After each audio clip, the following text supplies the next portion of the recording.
Pa bok. Evo, ja imam priliku probiti led, pa evo da se predstavim.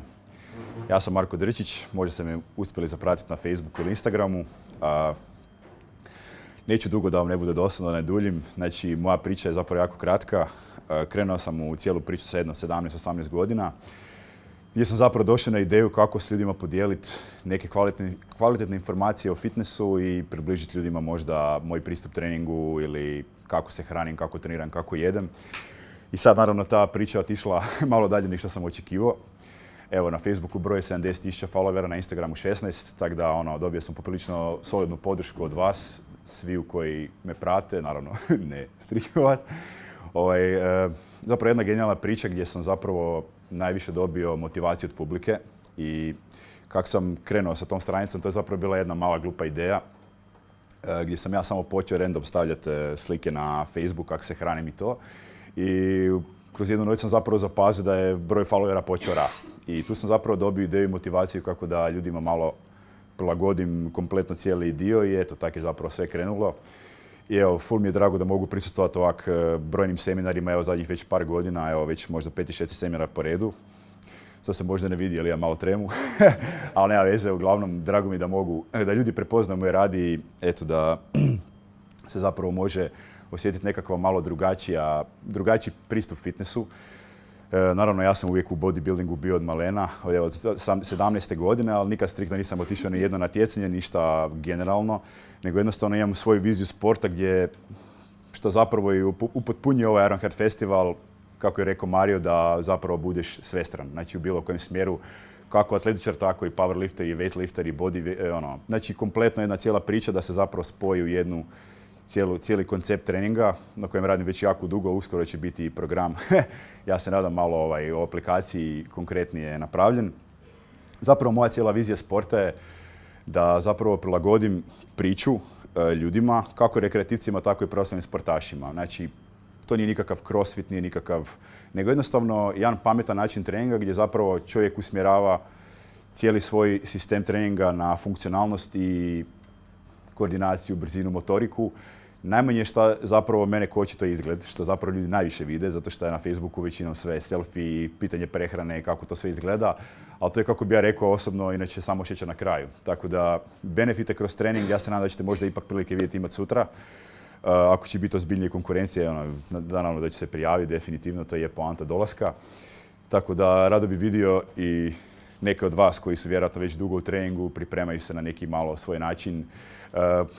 Kako pratim Instagram, Facebook, zamijetio sam dosta ljudi koji su onak van kalupa, ima jako puno ljudi koji onak su počeli orijentirati i spajati tipa ko mixed martial arts. Znači doslovno se fitness se počeo spajati, ljudi su počeli jednostavno drugačiju percepciju treninga raditi, znači treniraju više i kako bi rekao kompliciranije, a opet na način da to sve ima nekakav benefit. Znači, trening sam po sebi, ako radiš bodybuilding, ti ćeš izgledati kao bodybuilder i bit ćeš jednako toliko funkcionalan, ali ako radiš cijelo tijelo na više načina, kroz više treninga, naravno da će se puno drugačije razvijati.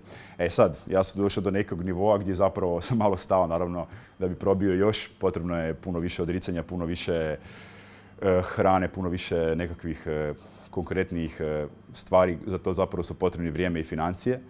Sad, kad sam već u ovoj fazi treninga, naravno, možda 8. 9. godina za redom treninga, najveća kilaža koju sam imao je 117 kila i to je onak baš bio striktno bodybuilding trening, ali opet nisam ni malo zapustio nikakav funkcionalni dio kao što je atletika, sprint na 100 metara, to mi je baza s kojom sam počeo.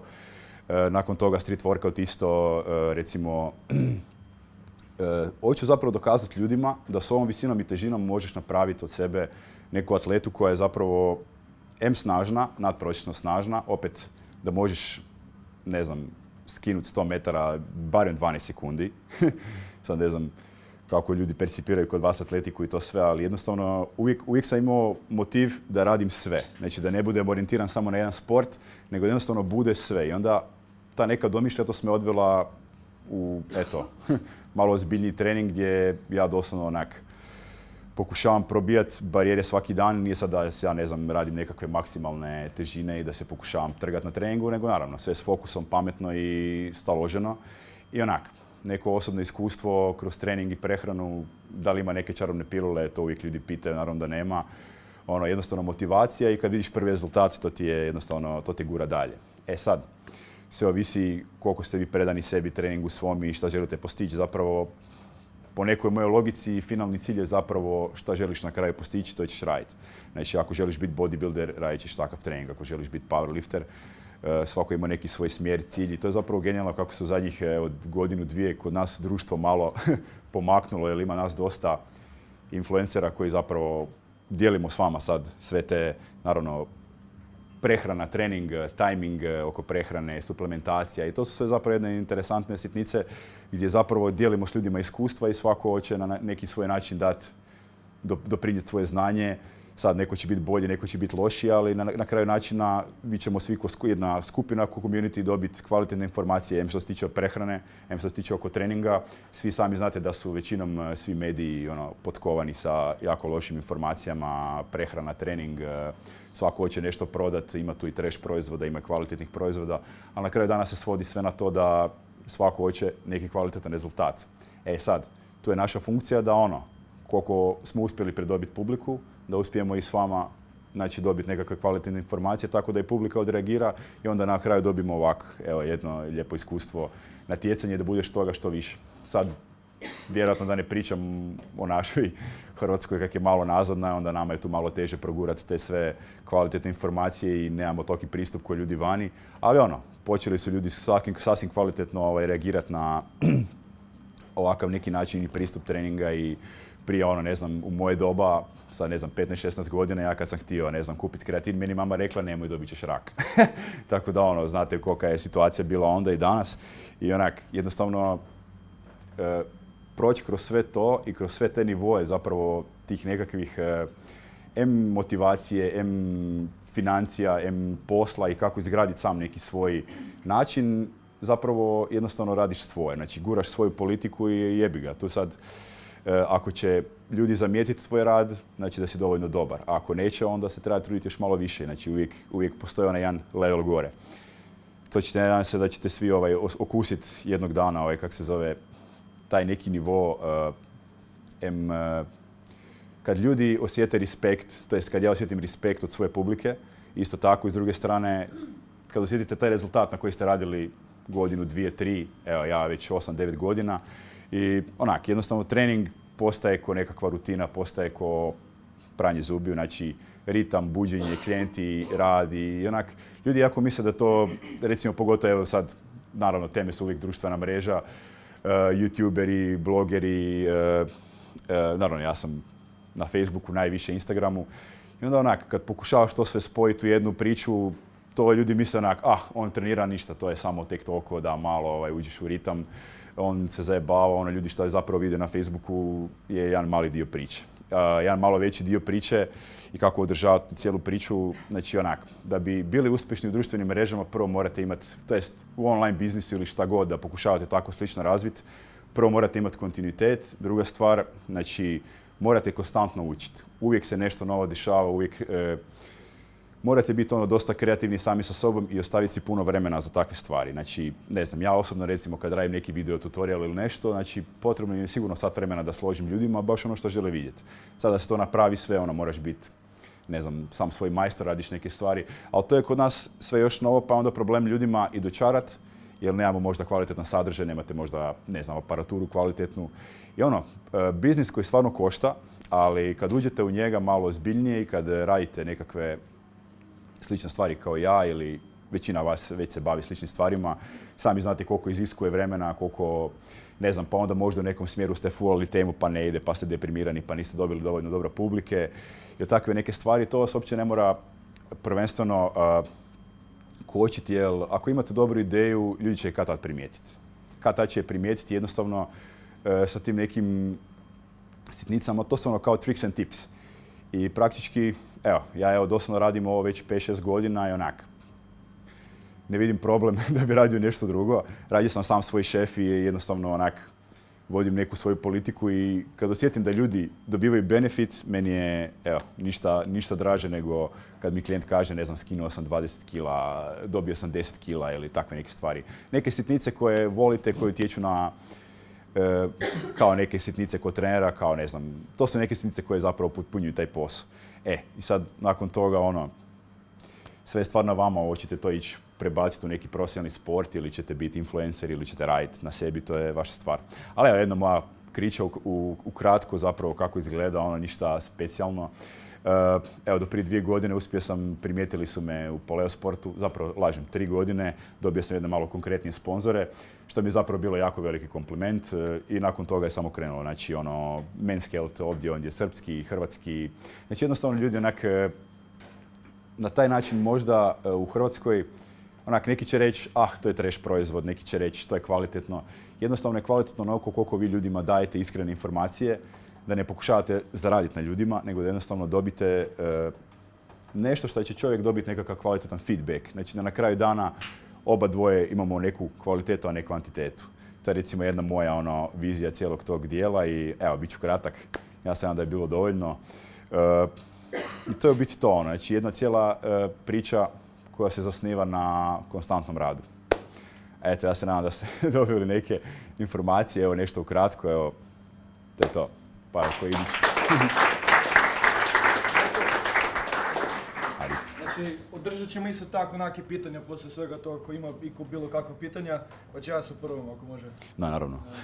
Znači, nakon koliko vremena, mislim, dosta love treba za cijeli taj život, odnosno životni stil, ne? Trebaš se hraniti i tako dalje. A da. Nakon koliko vremena si uspio pohvatati konce u smislu toga da možeš živjeti stvarno od ovog posla? Pa evo zapravo iskreno, dobro, ja sam dosta sam se brzo potrudio, jer jednostavno imam taj bikovski režim u glavi, kad uđem u nešto, to mora biti 100% i to jednostavno ne mogu biti u nečem da to odradim 50%, uvijek mora biti 100%, isto tako i bilo koji drugi sport ili neki hobi ili nešto. Znači jednostavno iz razloga, sa negdje 22-23 godine kad sam baš pokušao dobiti publiku, da sam možda 5-6 tisuća lajkova, uvijek fali financija, živio sam na postnom siru, živio sam na brazilskoj piletini, to mi je možda nekim poznato, ali malo starijima je, nove generacije imaju neki čak i malo prednosti. Imate nas zapravo gdje možete vidjeti te sve sitnice gdje smo mi zapravo griješili. Ja sam kad sam ušao u trening, ne znam, meni je budžet tjedni bio možda 200-300 kuna za cijelu prehranu, sad je puno ozbiljniji i naravno kak raste i masa i volumen i trening, tijelo zahtijeva puno više energije, puno više financija, puno više hrane, a opet s druge strane puno više posla, zato kaj hoćete vagat nešto. Sad tu morate naći neku zlatnu sredinu gdje zapravo, ja sam osobno zapravo najviše našao kroz taj neki dan da sam se jednostavno posložio dan, ok, sad imam klijente, sad imam svoj trening, sad imam prehranu i jednostavno slagati si obroke kroz dan i jednostavno ući taj cijeli ritam i to je to, nema tu neke prevelike filozofije. Kalorijski deficit, suficit, to svi više manje znate, to su neke teme koje uopće nema smisla otvarati, nego jednostavno da gurate koliko ide, kad skužite da ste pretjerali, kad nemate neki benefit, ako radite previše imate premalo, opet nije dobro. Znači uvijek mora biti neka vaga. Evo ja sam sad u finalnoj fazi, ovo bi se moglo reći da je neka finalna faza mog posla gdje sam ja zapravo dobio neki savršeni svoj kao ritam gdje ništa ne radim, pod navodnicima zapravo radim jako puno, ali to je sve na računalu. To je više psihološki posao nego fizički, ali zapravo težim si na tome. Zapravo cilj svega je da si oslobodim cijeli dan, tako da onda imam maksimalno moguće vremena za kvalitetne obroke. Isto tako da se mogu prijaviti na neko natjecanje, nešto kvalitetno, da opet mogu ići dalje, naravno. I tu uvijek težiš prema nečem višem. Ovo su sve neke samo postaje prema gorem. Tako da, eto, neki kratki odgovor. Ima još kakvih pitanja? Svi se prepali. Planiraš natjecati možda u nečemu još mimo festivala? Da, definitivno i to sam prošle godine imao priliku našeg majstora Peru Tomasa pitati za vodstvo, jer on je malo još veća enciklopedija od mene. Ja još zapravo nisam toliko, on je već imao prilike, se natjecati. Jako me užasno interesira bodybuilding i taj neki svijet u tom dijelu, ali opet s nekom svojom vizijom. Ali naravno da bih htio probati izaći na binu, to je jedan moj... Imao sam već prilike, ali uvijek je nešto se spriječilo, jednostavno ako bi to bilo u tom principu, to bi moralo biti sve savršeno odrađeno, tipa 6 mjeseci, godinu dana, nijedan miss a thing, tako da bude kompletno cijeli koncept priče i to bi moralo negdje van ili prvo kod nas, to sve ovisi. Nisam imao prilike, nisam još nikad natjecao, jako puno ljudi me pitalo da li se ikad natjecao u bodybuildingu i zašto ne, ne znam, do sad nisam vidio taj neki poriv, ali što si više u treningu, što ti je bolja fizika, što te više vuče konkurencija, to je naravno da, ja sam big pa sam dosta volim se natjecati se prirode, tako da tu neće biti problem, tako da Ima pitanje tko kako? Da li ima pitanja? Nema. Ok, idemo dalje. Ništa, hvala.